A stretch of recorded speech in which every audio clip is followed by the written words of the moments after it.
Hello everyone. Today we are going to discuss product life cycle. In our last video we have discussed about the product and its concept. Now we will discuss product life cycle. The way man has to go through various stages of life like birth, childhood, teenage, youth, adult stage and old stage.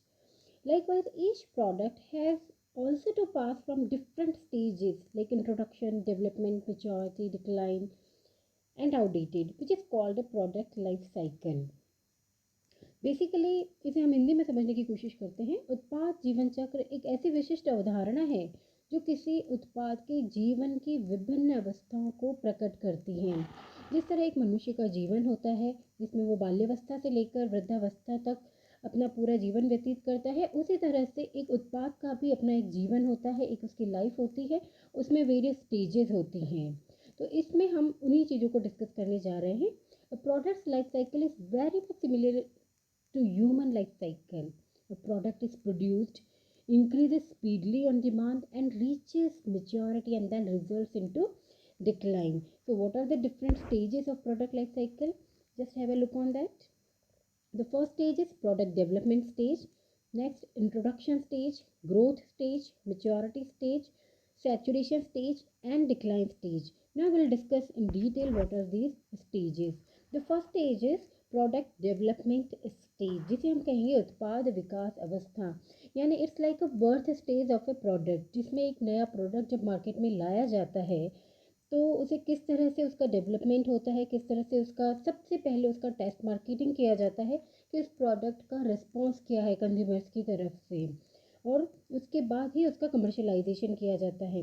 हालांकि इस stage में sales बिल्कुल नहीं होती है, या हम कह सकते हैं बहुत ही नेग्लिजिबल सेल्स होती है, लेकिन इस स्टेज में इन्वेस्टमेंट कॉस्ट बहुत ज़्यादा होती है, क्योंकि इनिशियली जब प्रोडक्ट के ऊपर सारा R&D एंड डेवलपमेंट और उसकी जो मैन्युफैक्चरिंग में जो भी उसके एक्सपेंसेस आते हैं, तो इस स्टेज में इन्वेस्टमेंट कॉस्ट सबसे ज़्यादा आती है। The next stage is introduction stage, यानी इसमें आप प्रोडक्ट जो है वो मार्केट में प्रस्तुत किया जाता है।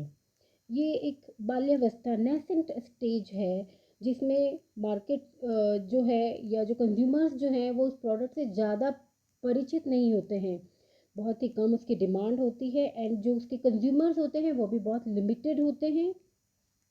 और इस कंडीशन में जो कंपनीज़ हैं वो जो अपनी जो मार्केटिंग स्ट्रेटजीज यूज़ करती हैं वो कुछ डिफरेंट हो सकती हैं। यानी कुछ कंपनीज जो होती है वो हायर प्राइजेस रखती हैं और एडवर्टीजमेंट या प्रमोशंस पर बहुत कम खर्च करना चाहती हैं, जबकि कुछ अदर कंपनीज जो हो सकती हैं वो प्राइजेस को कम रखती हैं क्योंकि उन्हें मार्केट में स्टैब्लिश होना होता है एंड वो प्रमोशन पर बहुत ज़्यादा खर्च करती हैं।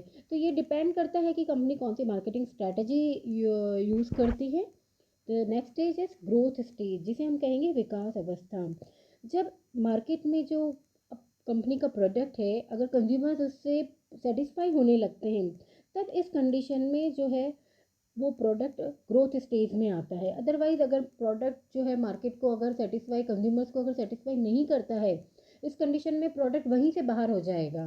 लेकिन यदि प्रोडक्ट जो है वो मार्केट में एक सेटिस्फेक्शन लेवल पर आ जाता है, इस कंडीशन में उसका जो सेल्स है वो बहुत ही तीव्र गति से बढ़ता है।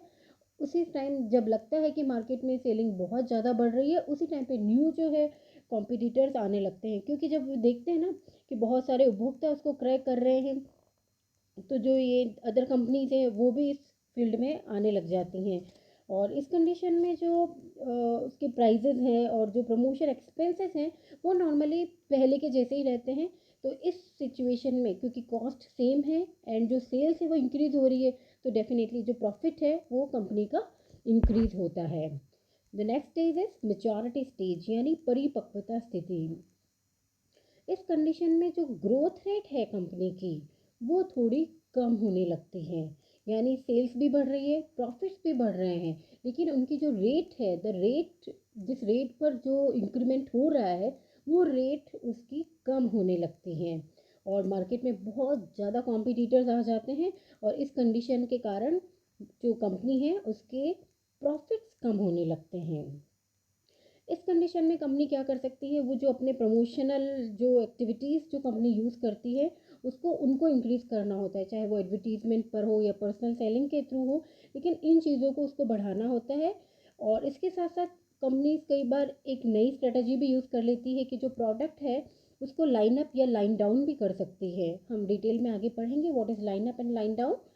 और इस कंडीशन में जो प्रोडक्ट्स हैं या जो अदर प्रोड्यूसर्स हैं यानी कॉम्पिटिटर्स हैं वो भी बहुत ज़्यादा बढ़ने लगते हैं। और फाइनली ऐसा होने लगता है कि धीरे धीरे जो है वो प्राइजेज में कमी आने लगती है। और इस सिचुएशन में कोई कंपनी कैसे बनी रह सकती है, इसके लिए उन्हें रिसर्च एंड डेवलपमेंट पर बहुत ज़्यादा एक्सपेंस करना पड़ता है। तो कुल मिला के इस कंडीशन में क्या हो जाता है, मेच्योरिटी स्टेज में जो प्रॉफिट्स हैं उनकी रेट जो है, रेट ऑफ इंक्रीमेंट वो कम हो जाती है, या हम कह सकते हैं कि प्रॉफिट जो है वो कम होते रहते हैं।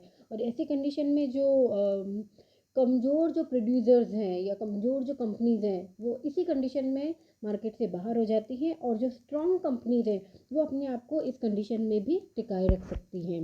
नेक्स्ट है सैचुरेशन स्टेज यानी संतृप्ति अवस्था। जैसे जैसे और जो कंपनीज हैं मार्केट इसी कंडीशन में और आगे बढ़ने लगता है, इस कंडीशन में कंपटीशन और तेज़ होने लगता है, मार्केट में बहुत सारे ब्रांड्स अवेलेबल होने लग जाते हैं। तो इस सिचुएशन में कंपनी के जो सेल्स हैं वो धीरे धीरे कम होने लगती हैं, यानी कि इस लेवल पर एक स्टैग्नेंट पोजीशन आने के बाद धीरे धीरे उनमें कमी आने लगती है।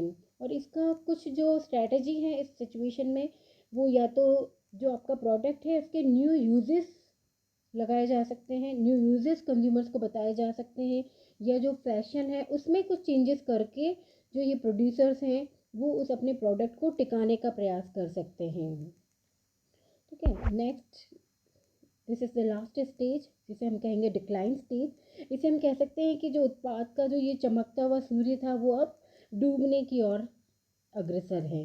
यानी मार्केट में अब धीरे धीरे धीरे क्या होने लगता है, उपभोक्ता जो कंज्यूमर्स हैं उनकी रुचि में परिवर्तन होने लगता है, टेक्नोलॉजी में परिवर्तन होने लगता है, और कंपटीशन बहुत ज़्यादा बढ़ने लगता है। तो धीरे धीरे सेल्स और जो प्रॉफिट्स हैं उन सब में बहुत ही ज़्यादा डिक्रीज होने लगते हैं, और फाइनली जो है फर्म्स हानि को फेस करने लगती हैं। अब इस सिचुएशन में क्या होता है, कुछ कंपनियां जो होती हैं जो अगर टिकी रह सकती हैं तो वो अपने प्रोडक्ट की जो संख्या है उसको घटा लेगी, या जो सेल्स है उसको घटा के अपना फोकस किसी और चीज़ पर कर लेगी। और कुछ कंपनीज ऐसी भी हो सकती हैं जिन्हें फाइनली अपना जो ये प्रोडक्ट है इसको मार्केट से हटाना ही पड़ता है, इसे कहते हैं उत्पाद को त्यागने का निर्णय लेना पड़ता है।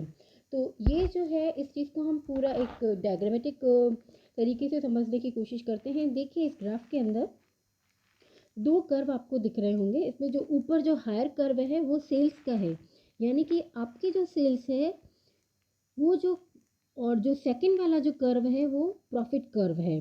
और नीचे देखिए जो हमारा एक्स एक्सिस है उस पर हमने इसमें जो स्टेजेस हैं वो सारी लिखी हुई है, जिसमें सबसे पहली स्टेज है उत्पाद विकास अवस्था। तो इस सिचुएशन में आप देखिए सेल्स बिल्कुल भी स्टार्ट भी नहीं होती है, और जो प्रॉफिट्स हैं वो ज़ीरो से भी नीचे है, यानी कि वो नेगेटिव है इस कंडीशन में, क्योंकि इन्वेस्टमेंट कॉस्ट ज़्यादा होती है और सेल्स होती नहीं है। तो इस कंडीशन में लॉसेस होने के बहुत सारे चांसेस रहते हैं।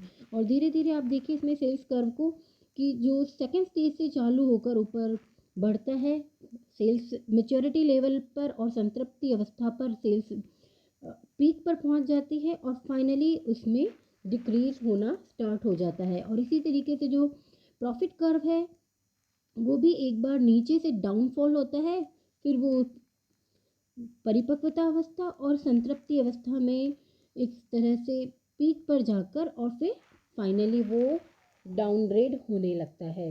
तो ये एक जो लाइफ साइकिल है इसे कहते हैं, कोई भी जो प्रोडक्ट है वो किस तरह से उत्पाद विकास अवस्था से प्रारंभ होकर और पतन की ओर जाता है। तो हम इसे फाइनली कंक्लूसिव वे में इस तरह से समझ सकते हैं कि जिस तरह से एक मनुष्य का जीवन होता है बाल्यावस्था से लेकर अंतिम वृद्धावस्था तक, उसी तरह से एक प्रोडक्ट का भी जो है एक लाइफ होता है जो उसकी बर्थ स्टेज से लेकर और डिक्लाइन स्टेज तक चलता है।